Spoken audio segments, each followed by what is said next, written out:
जिस घर में सौभाग्यवती स्त्री रहती हैं उस घर की आभा खुशी अलग होती है, और जिस घर में दुर्भाग्यवती स्त्री रहती हैं, जिनका खंडित हो गया है पति, मृत्यु को प्राप्त हो गया है, वो घर अशोभनीय लगते हैं, उनकी खुशी चली जाती है, उनका सौंदर्य चला जाता है, वहां पर हंसना मना है, वहां पर हंसी अच्छी नहीं लगती है।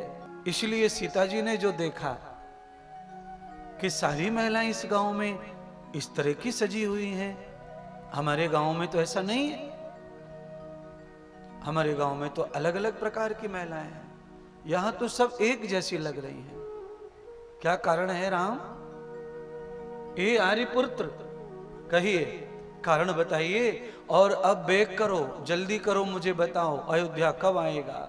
ये कौन सा गांव है जिस गांव में ऐसे मधुर वेद मंत्र बोले जा रहे हैं, दीप जलाए जा रहे हैं, गीत गाए जा रहे हैं, पुष्प वर्षा हो रही है? तो राम जी ने कहा तुम्हारे स्वागत में ये सब हो रहा है, ये हमारी पहचान वाले लोगों का गांव है, तुम्हें कैसा लगा बताओ? तो सीता जी कह रही है मैंने तो ऐसा गांव देखा ही नहीं है, मेरा तो मन ये कर रहा है कि हम यहीं रह जाएं, कहीं ना जाएं, आप यहीं रुक जाइए। राम जी सीता के मुंह से ये जानना चाहते हैं कि तुम्हें ससुराल कैसी लग रही है, पर वो बता नहीं रहे कि ये अयोध्या आ गया। सरप्राइज, सीता जी को अचंभे में रखना चाहते हैं। अयोध्या ऐसी नगरी रही है जिसमें कभी भी पति पत्नी में, सास ससुर में, बहू सास में कभी झगड़ा नहीं हुआ। योध्यो न योध्याम, अयोध्या का मतलब है जिसमें कभी युद्ध ना हुआ हो, कभी झगड़ा ना हुआ हो। अयोध्या ऐसी नगरी है बंधुओं, मैं चैलेंज से कहता हूं, अयोध्या शब्द का अर्थ ही यही है जहां युद्ध ना हुआ। कभी अयोध्या में कभी युद्ध नहीं लड़ा गया है। इतना शांत प्रिय राजा, राजा दशरथ से लेकर अज, दिलीप, रघु, सबके सब ऐसे राजा हुए जिन्होंने बलिदान तो दिए पर शांति प्रिय बलिदान दिए। अयोध्या के अंदर कभी युद्ध नहीं हुआ। अयोध्या के राजाओं ने युद्ध लड़े, दूसरे राजाओं की मदद में युद्ध लड़े, पर अयोध्या के लिए कभी युद्ध नहीं लड़ा।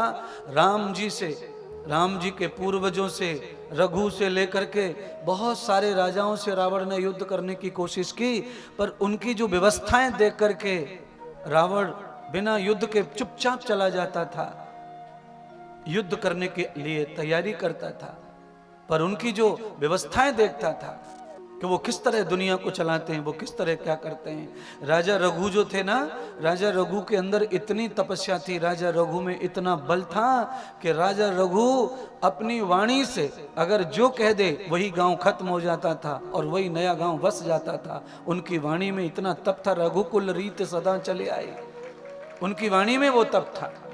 वो जिस पहाड़ को, पर्वत को चाहते उसी को शिफ्ट कर देते अपनी आवाज से, अपनी वाणी से।